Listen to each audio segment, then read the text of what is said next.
Watch out, people. This is a hostage situation. Oh, let me go. I'm gonna get people to subscribe to my Patreon at patreon.com/MatthewDonald. Or damn it, this old lady gets it. Please don't hurt me.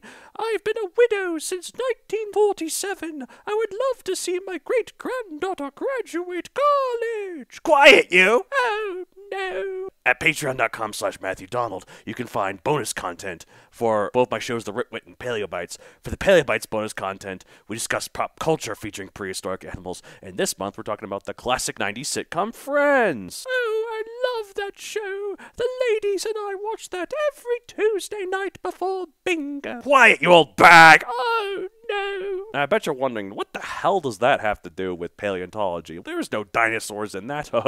You forget, though, that Ross, one of the 6 lead characters, and probably the lead character, although none of them are lead characters in the technical sense, as it's an ensemble. Yes, it is. Shut up! But he is a paleontologist, and there are quite a few episodes that have to deal with his paleontological work. I mean, you know, he doesn't go on a dig or anything, but he and Rachel first sleep together in the Homo habilis exhibit. So how much more paleontological can he get, honestly? Going at it like animals, like their Homo habilis ancestors. Link is in the description. Thank you for support. Have a good day. Except for you old lady, because if you don't subscribe to my Patreon, this old lady will get it, I swear to God. Oh, I've broken free from my confines. I'm going to whack you with my handbag. You've been a bad boy. Your mother would be very disappointed in you.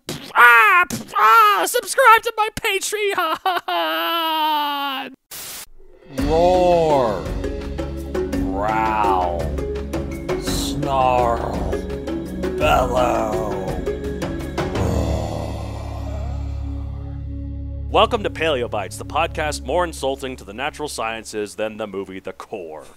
My name's Matthew Donald, and each week I and a rotating series of guest co-hosts talk about and rate a genus of prehistoric animal, be it dinosaur, mammal, arthropod, and so on. This week I'm joined by someone who's taken a bit of a break from the main Paleobytes feed, but has recorded plenty of stuff for the Patreon for me. It's Ben O'Regan. Hey everyone. Hello. Hello. Have you seen The Core? Yes, I actually don't mind the movie, but you're right. The science behind it is absolutely terrible. I love the movie. Like, it's so self-aware, but it is, yeah, like, it is, it's fun, but it's and like... it's also one of those movies, like, you know how the way it depicts the US military in it with using that harp-like weapon of theirs, whatever it's called, that causes the magnetic sphere collapse, or whatever they're trying to fix. Yeah, something like that, I could actually see them being stupid enough to do that during the 90s. Oh, absolutely. It's like, oh, we figured they'd have a weapon, so we built it first, and then we made the core stuff. Oh, but it's great, though. The movie's basically just Armageddon, but down, but I like it, though. So, anyways. In fact, I think I heard, like, there was plans for it to be even more overt, and, like, rather than, like, being in a crystal geode, like in the mantle, there'd be, like, a little thing of dinosaurs in it as an homage to Journey to the Center of the Earth. Journey to the Center of the Earth. Cool. But that would have been cool, but I guess they can see, like... Yeah. No, I don't know. Some people might feel like that's too far, but it's already pretty far. At least if you had done that, it would have shown audiences, okay, this is meant to be ridiculous. Even though it kind of it's a fun movie, but whereas it knows it's BS, whereas Armageddon, while it was still cheesy and corny as hell, it was trying to be serious within its limits. Like Armageddon does, like, go hard on some emotions, and it's like, yeah, it's a bit silly, but I also like Armageddon, but Armageddon's also Armageddon. Really long. Yeah, it's really long, though, but yeah. Okay. Yeah. Let's see. Speaking of asteroids, here's a dinosaur-related question, albeit it's only sort of related, I guess. So, the Chicxulub asteroid is gonna come hit the Earth. Exactly same place, exactly the same size. It's a twin of the asteroid. It's coming, and it's gonna hit. Efforts to stop it have failed. What do you do to survive? I don't know. Hope that Doctor Who shows up with a giant celestial cricket bat and bats it away. Because, like, I think humanity could survive. Because, I mean, a lot of it would die.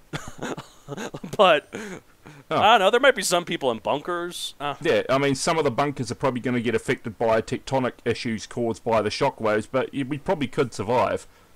Yeah, like, especially you in New Zealand. Mike, this is a double, so it lands in Yucatan. So me, up here in Colorado, I'm dead. But you in New Zealand, your house might still stand. It's just like there'd be a lot of wildfires where you are, and then it's the ash and the asteroid winter. Yeah, exactly, and then that could last for years. So you've got to stock up on supplies.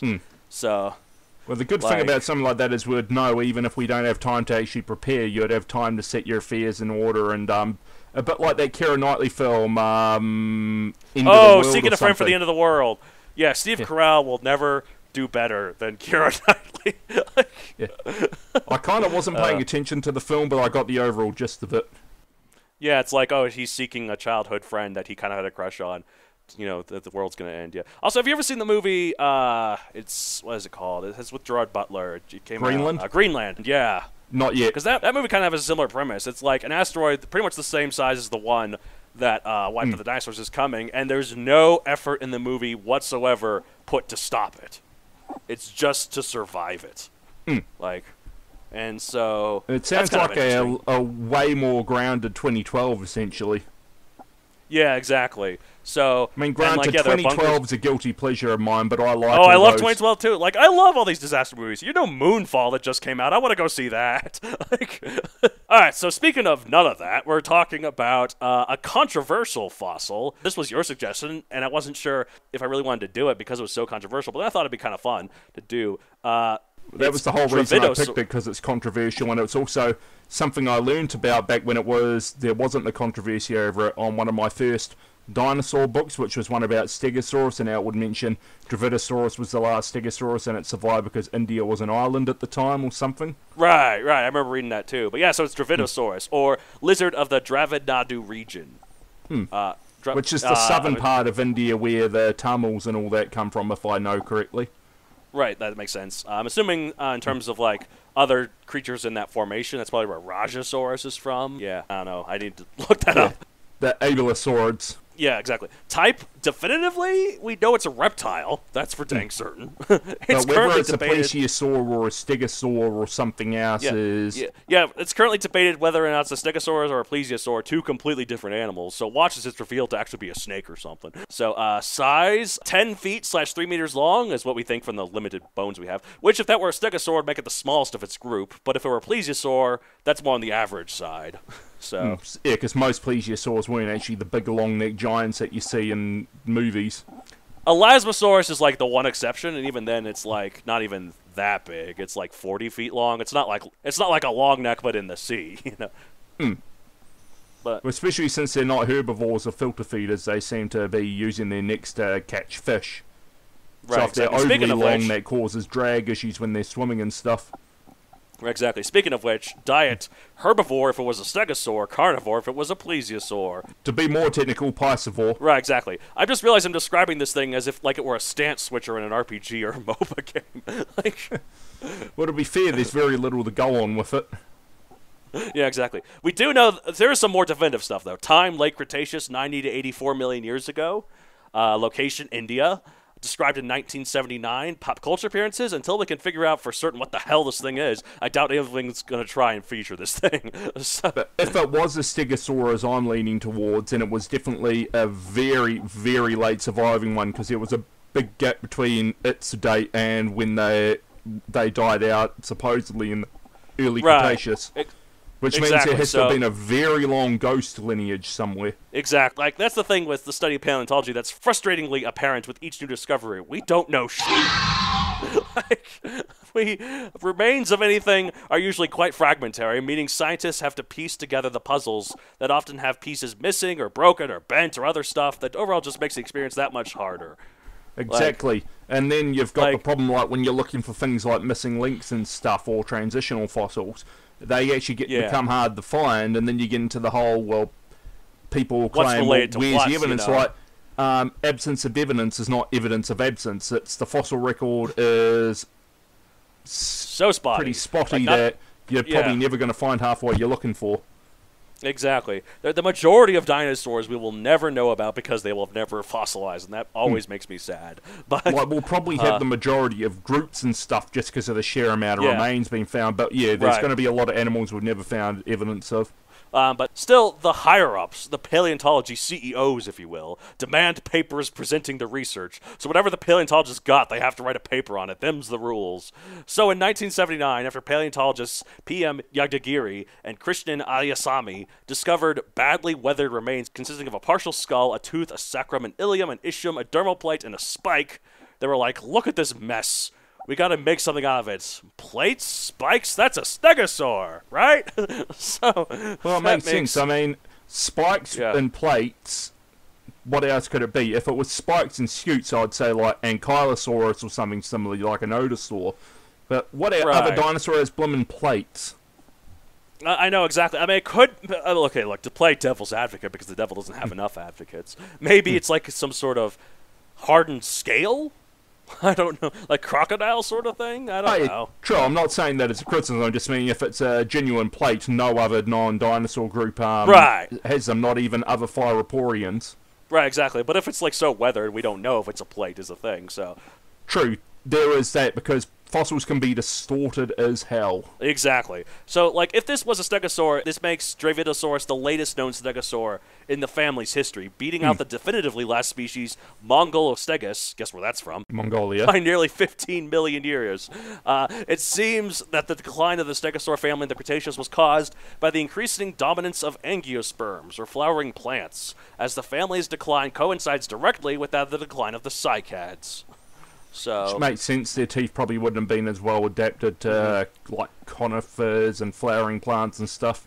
Exactly. Still, that doesn't mean they would have necessarily gone away completely. Some of them could have adapted to feed on the new plants, or stuck around wherever cycads still remain, as those plants are still alive today, albeit very much on the decline. Yeah, so it probably wasn't any one factor, but a combination. Change in the flora and fauna, like the floral composition to stuff that they had to adapt to eat, and then animals that were better and more efficient at just demolishing everything in their path, like hadrosaurs or the iguanodonts, their predecessors, technically. You know, just because like the ones evolution, it's a pain in the ass. Groups lose all the time. Exactly. Well, that's the thing, and like, well, especially like the iguanodons and the other kind of hadrosaurs. Those were like the first dinosaurs that specifically evolved chewing. And that would have increased the amount of plants they could have eaten. So they could have just blitzed through everything. Yeah, exactly. Stegosaurs, as far as we know, could not chew. So, like, they relied on soft plants to feed. Yeah, because they just kind of bit and sawed through it, from my understanding. However, not content with this classification of Dravidosaurus, paleontologist Sankar Chatterjee visited the site in 1991, the year of our birth, and claimed that this genus was actually based on the pelvic and hind-limbed elements of plesiosaurs. This new classification was not met unchallenged, as paleontologists Peter M. Galton and Paul Upchurch, who I think, based on the name Upchurch, I think I've mentioned that name on the show before. I don't know, he must be a famous paleontologist. Sounds familiar. Yeah, argued that the skull, tooth, and plate bones of Dravidosaurus certainly didn't match that of Plesiosaurs. I mean, when was the last time you saw a Plesiosaur with spikes? I mean, I guess the last source of Jurassic World Evolution too, but that looks like a dragon. That's like artistic license to greater differentiate it from the Plesiosaur, sort of like the well, love it or hate it, it's kind of hard to make some animals look distinct beyond size. Exactly. So, still, as of right now, the remains are technically classified as plesiosaur, so Chatterjee must have had some pretty good evidence for it, yet the battle continues. Galton and Ayasami, Ayasami's been at this for a while, because this said to reaffirm the stegosaurian classification of Dravidosaurus in 2017. Concerning Ayasami described it in 1979, this has been a 30-plus year, almost 40-plus year battle for him. Like... So it sounds almost a bit like, granted I know virtually nothing about any of these guys we mentioned, but I like the rivalry that's been going on between, is it Horner and Robert Baker or Barker or whatever, which accumulated in him getting a caricature of him in Jurassic Park. Lost World. Yeah, the guy that gets eaten by the T-Rex after the snake shows up. Exactly. And then his whole comment, he was such a good sport about it though, I forget the guy's name, but he's like, see, I told you it was a hunter. Exactly. No, no, like Jack Horner has been the paleontologist consultant on the Jurassic Park movies, which I find odd, because not only do those movies show T-Rex as a predator, an active predator, but they also have Stiggy Moloch in Fallen Kingdom, so... Well, I think they stopped using it, like treating him as, like, his word as gospel after the backlash at JP3. I guess that makes sense, because it was his idea to have the Spinosaurus be a giant super predator, right? That killed the T-Rex. And I think Spielberg wanted to change it up a bit because apparently, I think it was from Clayton Fioriti's channel or another one of those channels on YouTube that covers it. I love that I was that listening channel. to mention that there was a bit of a backlash against there being 2 T-Rexes. Apparently, people felt that it diminished its presence, and I'm like, what? Yeah, well, I kind of like that. Like, it's just like upping the stakes. Now, obviously, there's a limit. I found 2 T-Rexes blimmin' terrifying. Like, I definitely think there's especially when you see Eddie Carr just before he gets eaten. I mean, yeah, he's not able to get his gun. Not that I would have wanted the Rexes killed anyway, but it's like, yeah, just that's nightmare fuel stuff. Seeing them bash through and get him, and then rip him in 2. Exactly. No, I love that. Doing that classic Lady and the Tramp style thing, but with a human instead of a spaghetti. Like, yeah. But yeah. So no, I agree. Like, yeah, I think that's silly. Like, it's upping the stakes. Now, granted, there is a limit. Like, if they'd done like 50 T-Rexes, obviously that's too much. But like, well, that sounds a bit like one of the plans they originally had for Alien 3 back before the one that everyone knows and not everyone likes came out. Right, because, I think... One of the plans was to have a bunch of, alien queens being fought by people on power loaders, and I'm just like, yeah, that's ridiculous. That's too far. That goes against the whole horror movie aesthetic of the first one. Now, I get, like, the first one was a horror movie, the second one was more of an action movie, because they had multiple xenomorphs. And it was still terrifying in its own way, though, especially the cutting the power thing. It's like, how did they even know to do that? Exactly, so... Anyway, so to get back to Dravidosaurus, this has been a battle going on a long time for Sami, and to this day, studies are still being made to trying to figure out what the hell this thing was. So let's vote, shall we? Was Dravidosaurus a stegosaur or a plesiosaur? Let us know in the comments. Please leave comments. And obviously, my position. I'm convinced it's a stegosaur for now. I am inclined to agree, but I feel like just to mix it up, I should say it's a plesiosaur, but I don't. I don't think it's a plesiosaur. I think it's a stegosaur. And now, granted, some of that is personal bias. Like, I love the idea of a late Cretaceous stegosaur, but 2, it's also because like the plates and spikes, like that's hardly that. I mean, that would have you'd have to really work around like how is that some kind of crocodilian. I mean, we know there were some crocodiles that converged on dinosaurs or crocodilomorphs like Plesiosaurus or whatever from, if I'm pronouncing it right, from the Triassic. We thought it was an ornithomimid. Right, the Plesiosaurus is crazy looking. That is basically a dinosaur, but it's a crocodilian. Yeah, so maybe there was a bit like, maybe there was some crocodilian offshoot, like not a true croc, but like some of the various groups that existed before back then, that converged on stegosaurs, a bit like Ateosaurs converged on ankylosaurs before ankylosaurs were a thing. Exactly. Oh, that drives me crazy. And when dinosaurs were in America, that he calls it Master Sucross rather than Desmatasuchus. So... I didn't even know it was pronounced that way, but good to know. Yeah, Desmatasuchus is what he does that throughout the whole. He says Anatotitan rather than Anatotitan, which that doesn't really matter anymore because it's Edmontosaurus anyways. So, yeah, it was just a very big specimen, wasn't it? Yeah, exactly. So I mentioned this on the podcast before, speaking of big hadrosaurs, and this is a bit of a tangent, but there's not really much to say about Dravidosaurus, so I think I might leave this in. We'll see how it goes. Leave it in, dude. Have you heard of Hypsibema? No, I haven't. It is... very scantly remains, because you know how the Western Interior Seaway divided North America into 2 subcontinents, Laramidia and Appalachia? Yeah. So almost all of our fossils come from Laramidia, because all the sediments and other stuff there it works really well there. Yeah, Appalachia is the West Coast basically. Yeah, but Appalachia, the East Coast, basically barren. Like, not that there wasn't anything there, it was just like the Driosaurs come from there. Yeah, exactly. Like the or fossils, Dryptosaurs or whatever you call them. Yeah, like fossils there are really hard to find. They do still find a few, but like it's like something about the rock and like the way it erodes and like the formations. Somehow it's really hard for fossils to stay there. But there is evidence of a hadrosaur from Appalachia that's currently called Hypsibema that, if estimates are to be believed, it could have rivaled Shantungosaurus in size. It also says it could be a small sauropod, though.